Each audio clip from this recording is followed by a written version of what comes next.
是 Angie， 我是瑞典。今天的影片呢，我们要来比较 Sony ZV-1，还有现在我们正在拍摄的 Canon G7X Mark III。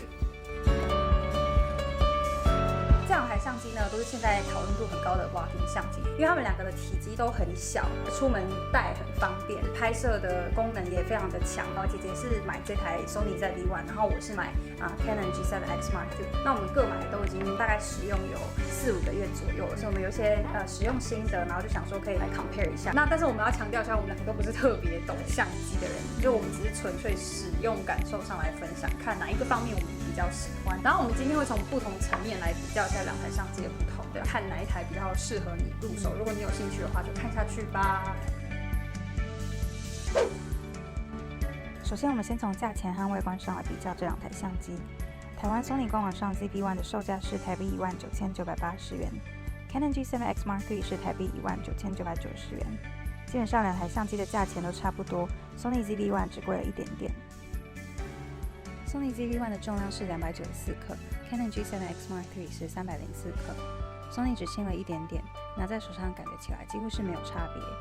相机的体积大小也可以说是几乎一样的。两台相机都有握柄突出的设计，拿起来很好抓握，也很防滑。它们都是很轻巧、携带方便的口袋相机，很适合拿来拍摄日常 vlog 或是旅游 vlog。ZV-1 跟 G7X 都各有一个 USB 充电插孔，一个 HDMI 插孔和一个麦克风插孔。两台也都有支援 WiFi 和蓝牙，可以很方便快速的把相机里的照片传到手机或是电脑上。Canon G7X Mark III 有弹出式的闪光灯 ，Sony ZV-1 的闪光灯则是内置的。接下来比较的是相机的屏幕翻转方向 ，Sony ZV-1 的屏幕是侧翻的 ，Canon G7X 则是向上翻的。我们在面对相机自拍录影时，常常会忍不住去看屏幕里的自己。用 Sony ZV-1 拍摄时，如果看旁边的屏幕，眼神会很明显没有在看镜头，很不自然。用 Canon G7X 拍摄的话，即使是在看上面的屏幕，眼神也不会很明显的飘离镜头，相对自然很多。拍摄 vlog 常常会有很多需要自拍录影的画面，有时候真的很难不去看屏幕里的自己，确定是自己要的画面。所以在萤幕翻转方向上，我们觉得 Canon 更加符合自拍模式录影的需求。不过 Sony ZV-1 的侧翻设计也在外接配件上带来了好处，因为屏幕是侧翻的，所以相机上方可以直接在热靴座上外接麦克风或是补光灯，不用担心会挡到屏幕。而 Canon G7X 虽然有麦克风接头，机身却没有热靴接口，要外接麦克风或其他配件的话，还需要另外装置冷靴板在相机的侧边。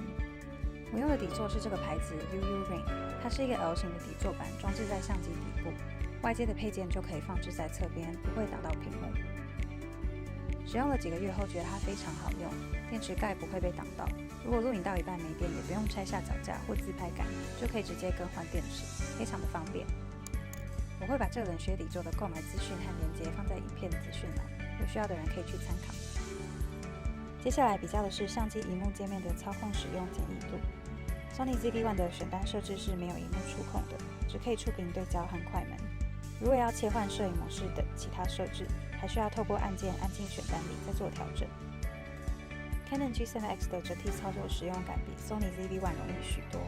首先，如果想要切换拍摄模式或调整曝光补偿，可以通过转盘快速的切换，也可以用萤幕触控来细调拍摄模式。所有的选单设置都可以透过按键或手指点击来轻松做调整，或是触碰萤幕快速对焦或按下快门。在相机操作使用上，我们认为 Canon G7X 在萤幕触控和模式切换上更容易上手。不过 ZV-1 只要用习惯了也不难适应。接下来看的是相机拍摄提示灯。Sony ZV-1 很贴心的增加了拍摄提示灯的功能，在录影时镜头旁会闪着红色的提示灯。这个功能可以帮助我们在自拍摄影时快速确认相机是否有在录影，不用一直去确认萤幕，在户外拍摄或夜晚拍摄时特别有帮助。而 Canon G7X 就没有这样录影提示灯的功能，所以用 Canon G7X 拍摄时，即使按下了录影键，最好还是先透过萤幕确认相机真的有在录影。接下来比较的是两台相机拍人像的效果。Canon G7X 在人像拍摄的表现一直都深受好评，拍摄人像的色调和柔和度都是很漂亮的，这种白里透红的美肌效果。Sony ZV-1人像拍起来比较黄，也比较真实。虽然颜色都可以通过后期进行调色修改来解决，但是如果你不是那么擅长后期剪辑调色，或是觉得麻烦的话，G7X 直树拍出来的人像表现会比较符合你的需求，比较美肌的效果。说到美肌 ，Sony ZV-1可以选择开启柔肤效果的功能，可以调成3种不同的美肌效果。不得不说，它的美肌效果很像上了一层蜡，不是很自然。接下来比较的是自动对焦的功能。Sony ZV-1有产品展示的功能，就是所谓的开箱功能。相机会优先对焦画面最前面的物体，但是开启这个功能的代价是相机会需要关闭防抖的功能。Sony ZV-1的对焦功能只有一个字：嘿，嘿。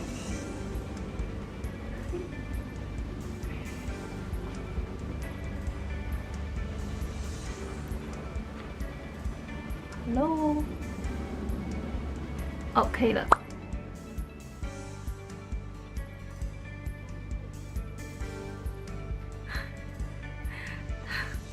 他对到我的脸，有对到焦吗？OK。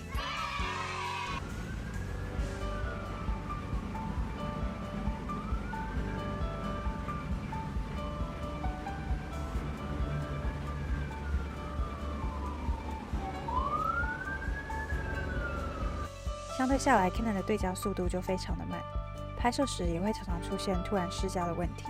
Sony ZV-1 这次也推出了可以一键切换背景景深的功能。ZV-1 的 Custom 键有 C1 以及 C2， 分别对应2个全新针对 Vlog 拍摄的功能：模糊背景以及产品展示设定。模糊背景设有清楚和模糊2个选项。按下后，画面原有显出光圈值的位置会变成模糊背景功能的图示。按 C1 键会在清楚和模糊之间切换。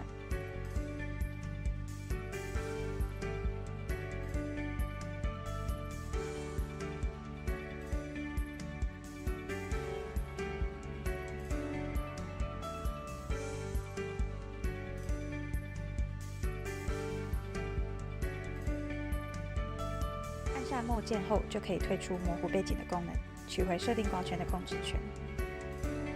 接下来比较的是相机的防抖功能。首先把2台相机的防抖功能都先关闭，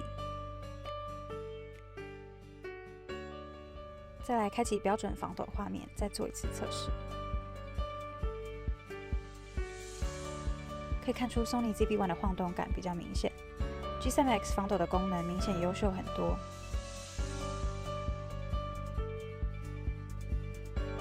Sony ZV-1 的防抖功能设有关、标准以及积极3个选项，可以看出积极防抖的稳定效果最好。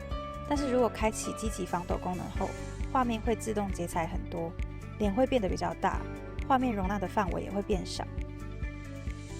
接下来比较的是相机本身的麦克风收音表现。OK， 我现在用的是 Canon G7X Mark III 在做收音的测试，然后我没有外接任何的麦克风装置，就是用 Canon 的相机本身的麦克风在做收音。旁边刚好在施工，所以有点噪音，我就让人听一下是收音的效果怎么样。OK， 我现在用的是 Sony ZV-1 的相机在做麦克风的测试，然后我一样是没有外接任何的麦克风。另外，只要购买 Sony ZV-1 就会免费附送一个防风毛罩，可以直接装置在机顶收音区，更有效地消除背景风声噪音。拆装容易也非常的轻便。接下来比较的是2台相机的电池续航力。我们把 Sony ZV-1 和 Canon G7X 都充满电后，同时开始录影。我们发现 Sony ZV-1 只比 Canon G7X 少录了9分钟。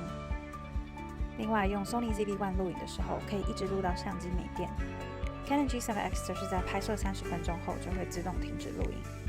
但是我们通常在录 vlog 一次都是录1小段，比较少会一次就录到30分钟。好，以上呢就是我们这2台相机的比较，然后我们还是来个总结一下好了。总结来说呢，我觉得 Sony 的第一个最大的优点就是它对焦的速度真的神快，真的超级无敌快，完美手势都要这样子，你会只是不用完美手势的。第二个我觉得最大的优点就是它的画面拍出来真的很漂亮，就是很清晰，它很适合拍我觉得风景吧。第3个优点呢，就是我觉得它的内建的麦克风真的，我这一点也是我觉得比 Canon 好很多。当时就是纠结很久，到底要买 Canon 还是买 Sony。后来决定其实有一部分是因为我觉得这个真的太可爱，然后他来就有送，很可爱欸。好，你像一个兔耳朵。对啊，总结来说呢，我个人是比较喜欢这台，因为我每一次要对焦 Canon 相机，我就会很生气。然后它连 Canon 连拍人脸的时候都会一直模糊，真的，它就是很难搞。它有个性啦，就是你要看它心情。我个人呢是觉得 Canon 有几个优点，我是个人很喜欢。它拍的皮肤还有整个感觉，就是会比 Sony 还要色彩比较柔和，比较好看一点。然后 Canon 还有一个很大的优点，就我个人是很喜欢它的操作，就是比较容易上手，因为它是有触控荧幕的。如果你是新手，或者是说你就是想要看到一个景很漂亮，你想要赶快切换模式，它就是一个键一下就可以更换。可是 Sony 的话，它就是还要点进去啊，再点进去，对，然后再点进去。然后好，看完这个影片呢，你更喜欢哪台相机呢？欢迎大家在底下留言。然后如果你们想要考虑买这2台的其中一台，然后你们有问题的话，也欢迎在底下留言，我们都会回复。如果这影片对你有帮助的话呢，也不要忘记帮我们的影片点赞分享，也不要忘记订阅我们的频道。那我们下次见啦，拜拜。是我要开始讲，你要先叫，就是很有让我们对呢都现在 OK 对啊，购买者的使用心得来分享，然后